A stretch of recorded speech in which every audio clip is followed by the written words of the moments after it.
Hello, everyone, and welcome to our Flint event for this afternoon. Just wanted to give a warm welcome to everyone throughout New Zealand who's attending this event this afternoon. Thanks for taking the time out of what I would imagine are some quite busy schedules for people for attending.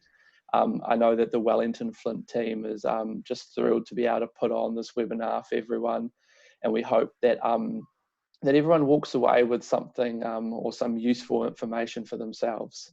For those that don't know what Flint's about, Flint is a group of passionate people, people who are passionate about leading New Zealand's growing digital future. We bring people together to help develop meaningful connections in business and life, and we want people to have a sense of an ongoing professional and personal empowerment as leaders. Before we get into today's or this afternoon's webinar, I've been asked just to mention that later on this week too, we also have another one of our CXO Bites with the CEO from Chorus. And please feel free to sign up to the 2An's webinars after this, and we can provide all the relevant information to people for that. If any questions, or if anyone has any questions that come up during the webinar, please feel free just to put them in the Zoom question and answer section or via the Slido that we've set up as well. I would like now to pass over to Elizabeth, who will introduce our speaker Ian for this afternoon's webinar. Hi everyone, thanks so much Dylan. I'm Elizabeth and today I've got the pleasure of introducing our presenter today, Ian Scott. So Ian is not a stranger to a Flint event, and he's actually presented on this topic over the past few years. Ian Scott is the General Manager of Client Solutions for Randstad, who just actually celebrated his 5-year anniversary with Randstad last week. He has been in the recruitment industry for 20 years. And he is really passionate about supporting people upskill, achieve new possibilities, and really loves working with organisations and teams in high growth mode. Ian's really curious and enthusiastic about how technology and also about COVID-19 and how they're shaping the world around us. Ian also loves fishing at the weekend. He's got 2 kids and he loves playing the ukulele. So now I'd love to hand over to Ian for his presentation on negotiation skills in these new times. Thanks, Ian. Thanks, Elizabeth. Appreciate that, and thanks everyone for joining. Really appreciate you taking out the time, as Dylan said. It's a strange time to be talking about negotiation. I suspect that we're probably all having a need to negotiate at some level, either around jobs or with suppliers. So look, I hope today you'll be able to take at least 1 or 2 little tips and tricks away with you. So I kind of renamed this negotiation mid and post COVID because I do think there's going to be a slight difference between the two. So hopefully that flavour can come out as we talk. But I think it's really a good time a good starting point is to look at a definition of negotiation. So this is one I quite like, and it's bargaining, give and take, is a process between 2 or more parties, each with its own aims, needs and viewpoints, seeking to discover common ground and reach an agreement to settle a matter of mutual concern or resolve a conflict. And I guess some key words there, it's discovering common ground, it's reaching an agreement, and it's between multiple parties. So really we're looking to gain a win-win scenario for people out the end of any negotiation process. I couldn't help but put in a little meme here, and just because I like these kind of things. But why ask for such a high salary when you have no experience? Well, job is much harder when you don't know what you're doing. But very true. But also, this is true. The biggest salary negotiation mistake is not negotiating at all. And I really couldn't agree with that more. It's quite or can be quite a daunting process to go through a negotiation, but if you don't negotiate, that is absolutely the number one biggest mistake, because you'll learn from any negotiation you get yourself into. So some very quick facts I want to talk through. 75% of people who actually ask for more money, they get it. So that should hopefully be a good incentive to at least ask. You may not get what you originally went in for, but you should get something.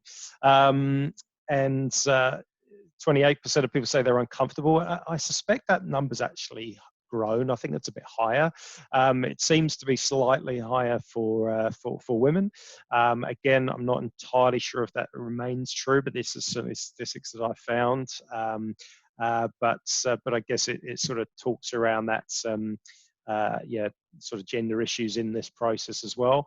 And 44% of workers with high job satisfaction say they receive the salary they're asked for. Look, job satisfaction is about much more than money, but it does help, right? So so I wouldn't say that you have to have get the pay rise that you're looking for to be satisfied in your job, but it certainly helps.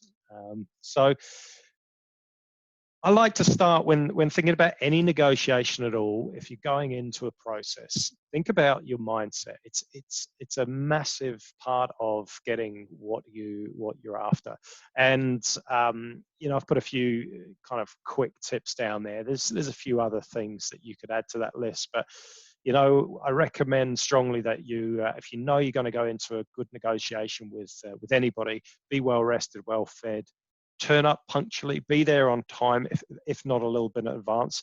It's a little tactics. You want to be there, ready, settled before the other party comes there, and that can be whether you're doing a video conference, which often we will be at the moment, mid COVID. I suspect post COVID-19 as well, we're going to see a lot more video conferencing, a lot more video discussions. So it's something I think we need to. We've probably become very comfortable with recently, and that's going to continue. But be on time. Be positive. Be in a clear-headed. Get rid of everything else that's in your mind, and just focus on what you're there to discuss. Go in confident, and we'll talk about how you can become confident. Because confidence just doesn't appear. Confidence is a result of work done in advance. We'll talk about that in a second. And make sure you've left your emotions and your ego at the door, right? So those two factors really impact your ability to get the best outcomes in any negotiation. So I really highly recommend that you do leave those at the door. Typically, this would be delivered face to face, as you'd imagine, and so we sort of ask some questions. And I guess I just wanted to. This is more than for reflection, given the medium we're using today. But have a think to yourself as we're talking. Have you negotiated your salary, your benefits in the past 12 months? Maybe even a slightly longer 18 months. Were you happy with the result? Were you confident? Are you feeling confident in negotiating situations? A couple of others. Are you expecting to have to negotiate on your salary? In the very near future, and there's a good chance that we probably will, for different reasons. So I guess I want you to have those questions in mind, and because it will give you a sense of how you're feeling about the process of negotiation, and that will then help you to understand, I guess, what are the takeaways that we can draw from hopefully from today. There's different stages in any negotiation process, and I'm just going to whip through them and go through, so you don't have to worry about the detail of this slide. But the first part is really knowing what you're trying to negotiate for and doing some research behind it. You get into the discussion itself. You receive some kind of offer. Get it in writing. You compare if you've got contrasting quotes. Go back to the party you want to really negotiate with, and you wait till an agreement's signed. So and there's a few ideas about what you can negotiate on this page, but I guess it is important to remember that there are different stages, and you can influence and should influence each and every stage that you're going to encounter. So let's talk a bit about the prep. I think prep is where you win or where you don't win. I'm not going to say lose, because it's not a lose situation, because I think you take something out of every negotiation, even if you don't get what you wanted. But if you wanted to win, your preparation is absolutely critical to this. So one of the things that grates me is where somebody wants to negotiate, but I've got no advance warning of that. I feel like I've been cornered, or I've been somebody snuck up on me, and you know, maybe it's from people trying to scare me as a child. I don't know, but I don't really like surprises. So I like some notice, and I take that. I give that same courtesy, I guess, to people I'm going to negotiate with. I let them know that I do intend to negotiate on something. And do that, you know, at least a couple of days in advance. You're more likely to get an immediate no if the person feels like they're on the back foot. So give them time to consider what you're going to talk about. Next thing I'd say is certainly from an employment perspective, is to kind of be realistic about your skills, your experience, your market worth. You know, what are your bargaining chips here? I think there's a danger of going in believing that I guess you've got a higher market worth than you actually do. So you really need to kind of understand that. So how do you get to understand that? You look at things like salary surveys, you talk to some recruiters or some people that you know in that space, the HR industry maybe. You look at some job ads. Colleagues, you've got to be a little bit careful with colleagues. You shouldn't be talking realistically about your salary to colleagues, but maybe former colleagues. There might be some people that can give you a bit of a steer on what your market worth is. And sometimes, you know, when I talk about leaving your ego at the door, that's a bit of an ego check at times, but it is an important part of this process. The next part of preparation is awareness of the state of the company, and this is, you know, hugely important right now as we're mid-COVID, as yes, we're starting to get back to work, but I think people are really feeling the pinch, depending on what industry that you're operating in. We're typically in here, you know, telco, digital, technology industry. You know, you'll already probably have a sense of how your organization is performing. What are the pressures that you're under? What pressures your leaders are under to cut costs, find opportunities to maybe either get cost out or drive revenues up. There'll be definite activity right now that's happening in your organization. Really be aware of that and really be sensitive to that. I think again, one of the worst things you can do is go in there and kind of ignore all of that. Have you seen restructures recently, or are you in a growth mode? Has there been turnover? Are there redundancies? Are people being asked to take a salary cut? These are things which will impact not only how you conduct your negotiation, but also potentially when you conduct your negotiation. So it is all about timing after all. What's happening in your industry? It's another good thing to know, to general economic indicators. So clearly we've kind of touched on a couple of those. Another point of preparation, one of my favorites, is to anticipate objections. And for some reason, I always think of the film 8 Mile. I don't know if you've seen it, but I recommend it. One of the last scenes is where the two rappers are getting into a rap battle, and Eminem goes first, and he tells the other rapper everything that he's going to say bad about him, and it removes all the objections or all the bad stuff that the other rapper could possibly say. And I guess if you can overcome those objections well in advance is the point, and then the objections do go away, and really that hopefully puts you on the front foot to be able to get what it is you're after out of that negotiation. We talked about knowing your demands, knowing what your goal is, knowing what's an acceptable I guess outcome for you. So your goal and versus what's acceptable are typically different. They may not be vastly different, but you know, salary terms, it might be you'd ideally like a 5K increase, but actually you'd be happy with 2. That's good. You know that in advance, and that will help manage the emotions in the conversation as well. Prepare examples of where you've done great work in the organization, or if it's a new organization,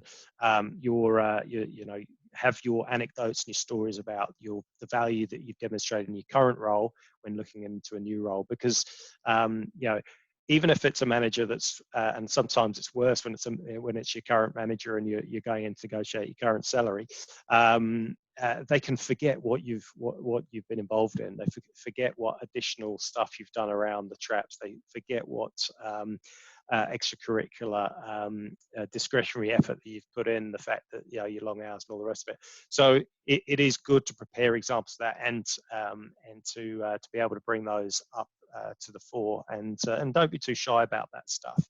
It's not something that comes natural to people, but I think it is good to write that stuff down and have those available to you should you need to refer to them in your conversation.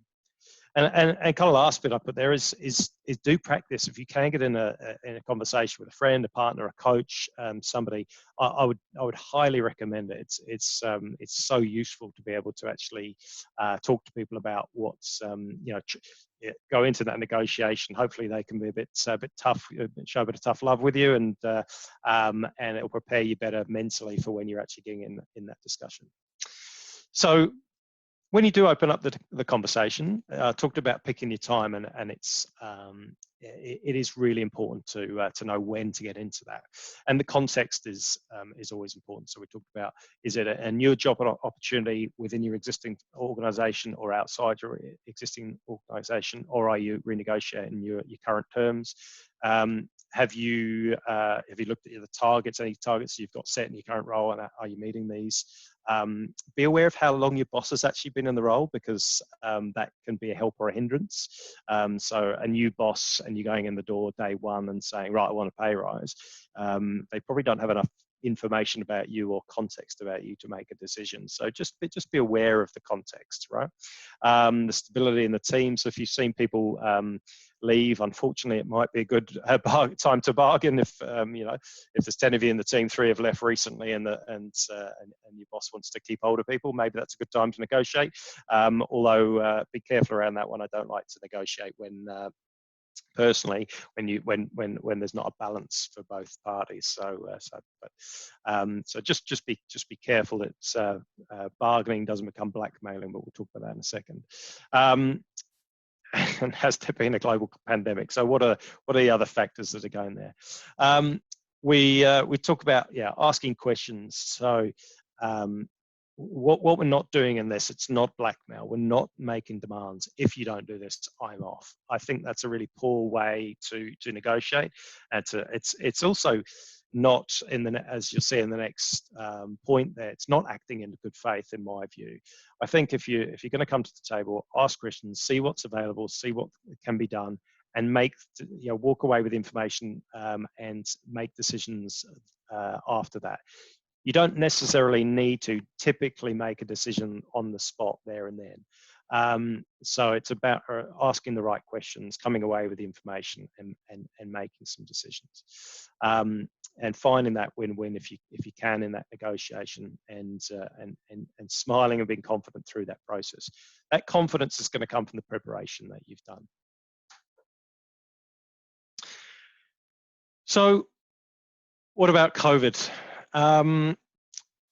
Yeah, this is a pretty big topic. We could talk about it all day. We won't. But you know, I think what I've seen, what I know, what I understand is that a great number of organisations are needing to renegotiate with and go into consultation with their employees right now, and typically it looks like a short-term change.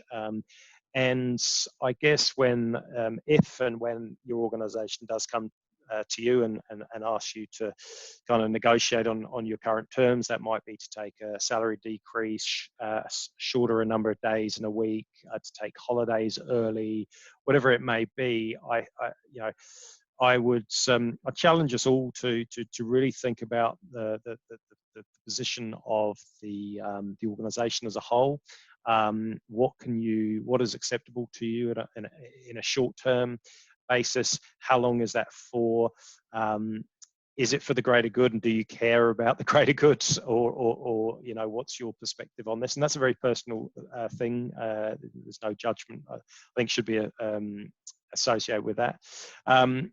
You really get to understand it's a good opportunity to understand what the business is facing. So how has COVID actually impacted the business?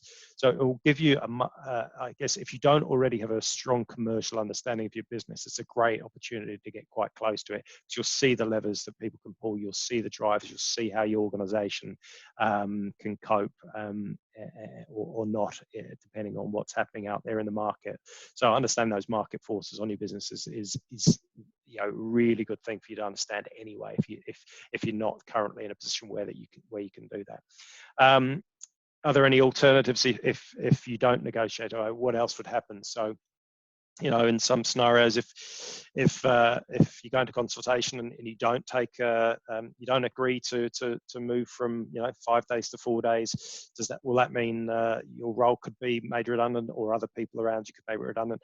These are all possibilities in our current market. So I guess it's just being aware of that again. What else might happen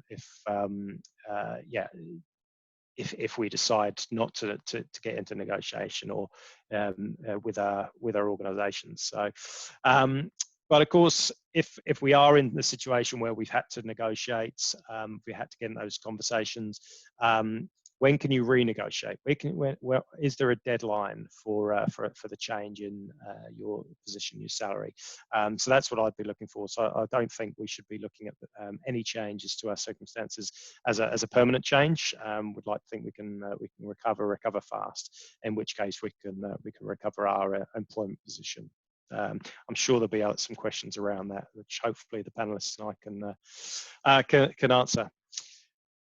So let's get back on sort of to track with thinking in an ordinary, normal scenario when we've gone into a negotiation, we've had the conversation with typically our boss or a potential new employer, and something's on the table. You need time to review the offer, right? I highly recommend walking away from the table, setting a deadline by when you're going to come back with your response, but not needing to make an immediate response to that. What you want to be able to do is see it in writing. You want to be really clear about the numbers. You want to know what's actually being offered. You want to understand them.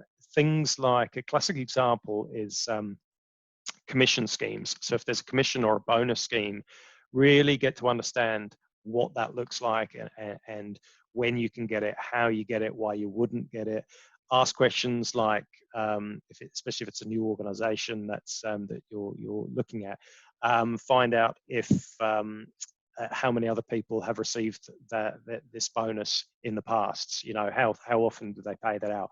Things like that will help you to know if if you should really factor that into your thinking, or if it's just a nice to have, and it can be a mix of both. So again, it comes down to just ask a few key questions around that. Are there any items that you need to renegotiate? So what you might find is that you're happy with 90%. There's just one thing that you want to do. Maybe it's, hey, can I negotiate my birthday off each year? Maybe it's simple as that, or maybe it's something more significant. Again, know what you want to go back and renegotiate. What I would really stress though is don't go into renegotiation after renegotiation. You'll get fatigued, and more importantly, the person you're negotiating with will be absolutely fatigued. I think it's okay to renegotiate once, and that's about it. I guess best etiquette. All right, yeah, and make a decision from there. Where can you concede ground if you can, and yeah, as I say, counter once and then wait. Right. One of the tricks with any negotiation is they say that the first mover loses. So sometimes if you're in negotiating, particularly if it's face to face, make an offer and then be quiet. Let them respond. Give them time to digest it and come back to you with what they think. If you jump in before they've spoken, you're questioning what you've asked for. So I'd recommend that you just state what you're looking for and then keep quiet until they've spoken. So we're getting close to the end. So just a few quick tips. Try not to overstretch what you're pitching for. Yeah, be really clear. Give it, yeah, we'd all love another, 30, 40, 50 grand, but that's probably not likely and in any market, let alone this. So I guess be realistic, don't completely overstretch. Giving a range is also, rather than a target is a good way to do it. So, I'm looking for, 4 to 5 grand, something like that. Obviously they'll probably shoot for the 4 rather than the 5, as you'd imagine, but you never know. Giving a non-round number can also be a tactic. So there I put 83.2 rather than 80 grand. You don't have to work in round numbers. So when you're thinking, is that a 5 grand or a 10 grand increase? It doesn't have to be. It could be, $1,000 what you're after. Is 800 acceptable? It probably is, right? So yeah, just think about non-round numbers as an option through that. And also, hopefully feels like you've actually calculated that number, and hopefully you have, as to what's acceptable. Yeah, last two, one really goes for being that enthusiasm as you get into that process and excitement. You don't want to be over enthusiastic, but you definitely don't want to appear desperate. That's probably the worst place you can be in any negotiation. Just ask my children. Yeah, certainly don't lie, because it will come back to bite you at some stage. So whether that's about your experience, your skills, and your CV, or your achievements, you'll get found out eventually, and it's not good news. So I definitely wouldn't advise at all at any stage lying through the process. Couple of things that you can think of. So we often think of salary, right, as the number one thing that's on the table, but it could be other things. So work-life balance. If you are in a position where you've been moved to a 4-day week, you actually might like that ongoing. So things like that, flexibility, so the hours that you can work, holidays, additional holidays, or cashing in holidays, they might be options. Additional KiwiSaver payments by your organisation. What training and development opportunities are there? And especially if you're in the earlier part of your career, that investment in training and development can be huge and have a huge impact on your potential earnings over your career. So I'd highly recommend looking at that training and development as a really key aspect that you can negotiate on. Professional payments. So if you're an engineer, for example, that could be significant. So getting to pay for that. Car allowances, cell phone, gyms, healthcare, that kind of stuff. So really know that it doesn't have to be one-dimensional in terms of salary when you are negotiating at that table. Very simple, this point, just get in writing whatever it is you've agreed to. Get in writing, check it, double check it, get someone else to check if you need to, but make sure that you have everything in writing, and don't take anyone's word for it, because what if that person leaves tomorrow? You had a verbal agreement, it's not honoured, you can get you into sticky situations. Just ask the former CEO of ANZ Bank. What happens if you don't get what you wanted? So where do you go from there? Do you walk away from that company, that organization, or do you replan? Do you set new goals and agree new rewards off the back of those? Do you review? There's a lot of things you could do. I remember a story where a new migrant to the country had gone for an interview with the national bank, as was then part of ANZ, and met with this hiring manager. The hiring manager absolutely loved them, but they needed to speak 2 languages, and they only spoke 2 additional languages, Mandarin and Cantonese, and they only spoke Cantonese. So she went away and she said, "I'll be back in 6 months. I'll have learned Mandarin." And in fact, that's exactly what happened. And she went back to meet the hiring manager. There wasn't a job available. She just went to prove that she would do what she said she would. And of course, the hiring manager hired her on the spot and offered her a job. And it just showed to me that she was able to take the feedback from that process. Although she wasn't successful the first time around, she was highly successful the second time around, and showed how much tenacity and work she was prepared to put in. It's a fantastic message to send to a new employer. So worked out really well for her, and I just love that story. But another things, it might just be you needed to do a bit more research. You needed to recalibrate sort of how you pitched yourself, or how you came across, or manage your energy. Just think about what it is that you can take away. What are the things that you would do differently were you to go into that negotiation? I can say from a manager that I've had, I went in 3 times asking for the same thing across 18-month period, and it took me that long to get what I wanted, but I did. I got some small concessions along the way, but I got the big concession after just demonstrating over that 18-month period, getting a better understanding of how to negotiate with them, demonstrating my value more clearly, and eventually coming out with what I wanted in the end. And it was a good result, I think, for all. Take your time. Think about what you're doing through this process. You are worth it, and you do deserve to be rewarded from the fruits of your labor. And that's it. I'm going to stop sharing my screen.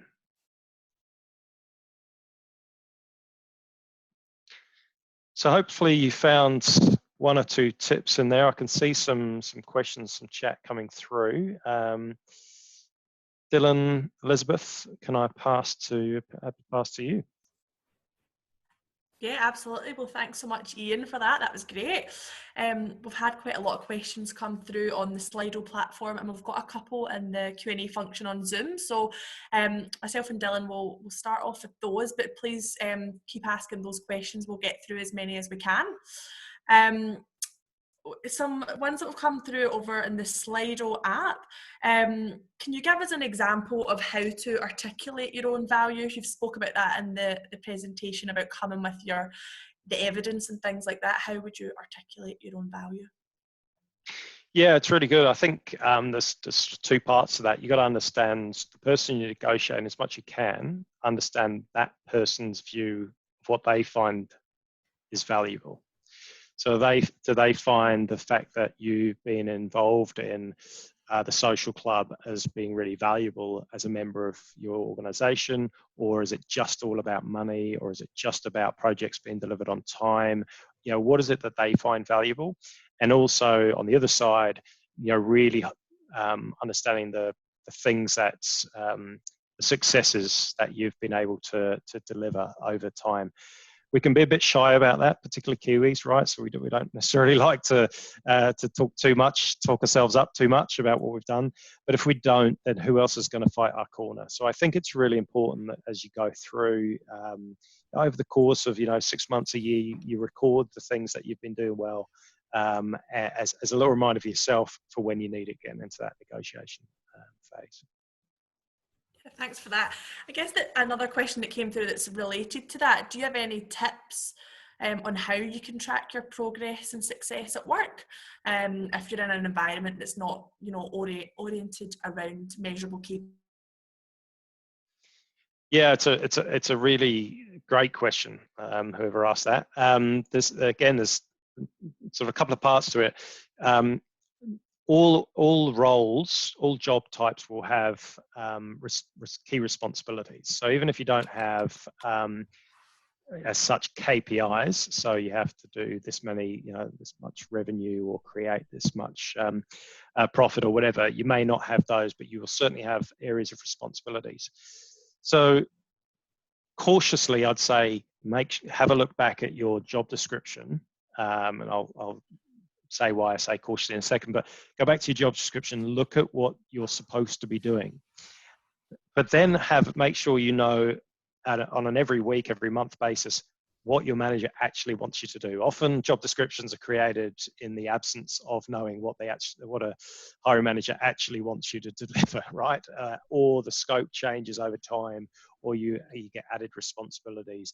So I think probably going back and making sure through your meetings, your link ups, your one-to-ones with your managers, knowing what they need from you. What are they expecting from you? What should you be achieving? Once you know that, it's much easier to then map back what you've been delivering to what their expectations are. I think that mapping process is really key. If it's a potential employer that you've never met, or a customer that you're negotiating with you've never met, that can be a little bit trickier. So you need to get some cues. if you're going into an interview scenario, you can ask questions in advance around, what the organisation or what the hiring manager are looking for. You can ask for the job description. If it's a new role, typically that might be a little bit fresher. It might be a little bit more up to date. So you can expect that hopefully that the job description is accurate, and you can refer back to when you're then creating your anecdotes and sharing them with the new employer. You can tie them back to what you've read in the information that they'd shared with you in advance, so they can see that you've actually prepared well, you've done your thinking, and you've got some anecdotes which tie back to that. Excellent. Another one that's popped up in Slido is, how would you propose asking for a pay rise? So you said there, give someone notice that you're going to ask for that. Do you have any tips on how to do that specifically? Yeah, Jerry Maguire, just show me the money, right? That's definitely how you got to go. I think for me, where I've done it in the past, I've sort of I haven't cornered my boss at a Friday night drinks and say, "Oh, some more money, please." I've in a formal setting, in a link up, said, "Hey, look, I'd love to get into a conversation with you. I've been looking at my situation. I'd love to have a conversation with you in the next couple of weeks around potentially looking at reviewing my salary. Could we lock in some time for us to have that conversation?" Right. So that by doing that, they know exactly what you want to talk about. They know exactly when you want to do it. There could be a temptation to jump into that, and especially if they want to engage in that, I would avoid the temptation from both parties to do that. Give yourself time to be able to prepare, and give them the time to think deeply around what they're prepared to offer. But just in case, I would be prepared by the time I'm having that first conversation. Mm. So just in case you're having to go in there, because you're going to be talking money, they're going to respond at some level. Money's a motive, right? So they will almost unquestionably, there will be some sort of emotional response. And that could be good, and that could be, "Oh yeah, absolutely, definitely, I want to," or they might be, if you see them sucking their teeth, you definitely don't want to have the discussion right there. It's going to be expensive, right? You want to give them time to consider it, and then you want to build your case as to why you think you offer a higher value to the organisation. Perfect, thank you. Some other ones appearing on the Slido. Someone has popped one in around COVID, so they're curious to hear your recommendations on how to negotiate with new employers during the post-COVID recession. I know you touched on that, but if you've got anything further to add. Yeah, I think that is a really good question, especially when you're looking to potentially change employers for whatever reason, necessity, requirement, whatever. I guess a couple of things. Typically, if you are in front of an employer, it's because they have an opportunity that they need somebody like you to fill, right? To fill the role. So I guess you should take it as a normal scenario. It's an everyday scenario. It's like any other negotiation, anytime looking for a job, right? If they're gone to market, they're looking for somebody, just treat it as a normal recruitment process. Okay. If it comes down to, they might say, look, money's a bit tight now.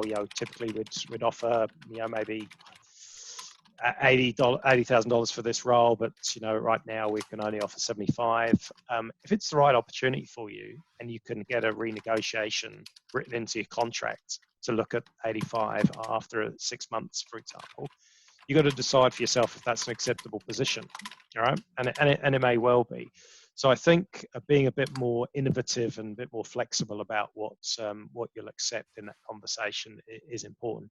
But putting COVID to one side, there are some organisations that are thriving in this market right now, and if they're hiring, you'd have to think they've either lost somebody critical, which means they need somebody, or they're growing and in growth mode and continuing to invest in people, which means I think you should be fairly confident. If you've got the skills, you should You should go in there with confidence to negotiate as you would before COVID. Perfect, thanks, Ian. We've got a question here from Herman. How do you deal when encountering zero give from the negotiating counterpart? E.g., you receive praise and acknowledgement of your great performance, but when you ask for a raise, you just get a flat no with no compromise. Great question, Herman. Yeah, you will encounter this at some stage, right? You'll absolutely. I've encountered this. Yeah, in the scenario that I gave you with the former boss and having to go back 3 times in the same argument, the first discussion was absolutely no give, nothing, and so it took me 18 months to get where I wanted to be, but I got there eventually. For me, it was about understanding their context. Why were they saying that? Where were they coming from? They were relatively new into their role, so I'd probably picked, in some ways, what I thought was good timing, but actually turned out to be pretty poor timing. So I got to understand that context. I also didn't understand how they made decisions and what was important to them. So I took that away, and so that helped me to get into better negotiations with them into the future.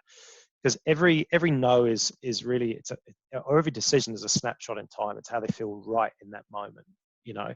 And that, again, context changes. They win a new customer. They need to get hold of you, or 2 of your teammates resign. Maybe, you know, 2 weeks later they're more happy to go to the negotiating table.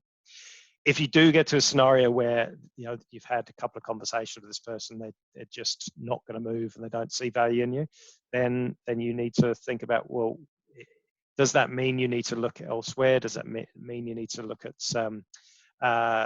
another organization, or does it mean you need to escalate that to their manager? Potentially it's a risky move, but you potentially could do that depending on the organizational structure and the politics at play within your organization, but that's another option.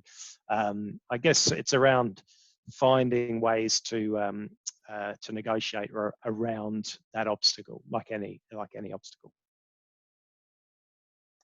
Perfect. We've had I got another one here from Gemma, and you've already sort of touched on the answer before, Ian. But is there an example of a negotiation you've personally had or that you're aware of that you look back on now and you think you could have done something better, or the sort of the person involved in the negotiation walked away and sort of had an epiphany afterwards about it? Yeah, definitely. And it came down to preparation. So I'll just, you know, if I talk about both myself going into that negotiation process and reflecting on a poor result or no result that I got, it really came down to a lack of good preparation, and that sort of drove my curiosity to understand how better to go into that negotiation. Right. Whenever we do, you know, if I take it outside of employment and I just think about when you're negotiating with a customer, and let's say it's a new customer or a new piece of work that you're bidding for, we always do, and I'd highly recommend a kind of win-loss review. So it doesn't matter if you're successful or you're not successful, and it doesn't matter if it's a conversation with a customer to win some work, or whether it's a potential future employer or your current employer. Go back and revisit what did you like about the pitch? What didn't you like? What worked well? What would you like to see different? Right? So, you know, hey boss, you've said no to a pay rise, but what do I need to do to get there? Because I really want that, and I'd really think, you know, I want that promotion, I want that pay rise. What is it you want from me to get there? So reflecting on personally and seeing what people have, I guess, staff have, you know, how they've approached it with me. It really comes down to the preparation and the mindset going into that process. Perfect, thanks for that. We've got an anonymous question here via Slido. Can you give us an example of how you articulate your own value? It's not from my wife, is it? Could be. How do you articulate your own value? Yeah, I think you looking at what it is you do on and if I take, it's easier to think about it as from an employment context here, right? What are you there to do? What is that organization paying you to do each day? How well do you perform against what you've been asked to do each day? So what Elizabeth said before, it may not be KPIs, it may not be monetary, it may just be that a project was delivered on time. That may be the key performance indicator that you've got in your organization or your role. I think knowing what you're there to do and being able to recall how you do delivering based upon that is absolutely critical. Getting some context, especially if you've been in an organization, or some comparisons, I should say. If you've been in an organization a very long time, sometimes you actually need to go and have a conversation with somebody else and say, what is my value? What am I good at? Working with a coach is really powerful for that. Talking to recruiters can be powerful for that, depending on the recruiter and the relationship you have with them. Talking to your boss's boss as a real, what are you hearing my boss say about me? Are you hearing good things? You hear about what do they complain about when they talk about me, right? And you got to be really careful, and you got to do that with a really positive mindset. There's lots of different ways that you can actually go about understanding your value. Typically, we're not very good at being massively introspective because it's an uncomfortable place to be. So sometimes asking others, ask your partner, ask your wife, what are you good at? Ask your kids; they'll be far too honest. You might not like some of the answers. You won't understand half of them. But I think understanding your worth is doing, I guess, getting a 360-degree view of you, including yourself. Typically, if you're going into a role, into a senior leadership role, you'll do a 360 review process anyway, so you get some of that feedback. And having been through that, I've been through some good versions of that, and had some not so good feedback to sift through. But actually, all of it's valuable. So it's actually a very good process to go through. If you ever get the opportunity, I'd embrace that. Perfect. And just one last question here asked via the Zoom Q&A. What can you do if the manager communicates to you after the raise has been processed without first giving you a chance to negotiate? Could you say that again? Sorry. What can you do if the manager communicates to you after your raise has been processed without giving you a chance first to negotiate? Right, so they just tell you you've got this and that's it, basically, and maybe they've given you $5,000 and you want a 10 or whatever it might be. So if I'm hearing that question, yeah, look, it's a it does happen. So there's a few times that could happen. For example, if you've got a CPI indexed pay review system, so consumer price index rated or related, you might have a manager that has has to meet a number, has to meet a target across all their business unit, and so they really, often their hands are tied, so they're actually not in a position to really get into negotiation. They can give you a pay rise. It's a bit of a tricky one. Done right, the best process would be to come and talk to you. I think if that's the case, I'd go and talk to my manager. I'd find out what was behind that decision. So why they did what they did. Hear them out, understand, try and see it from their perspective.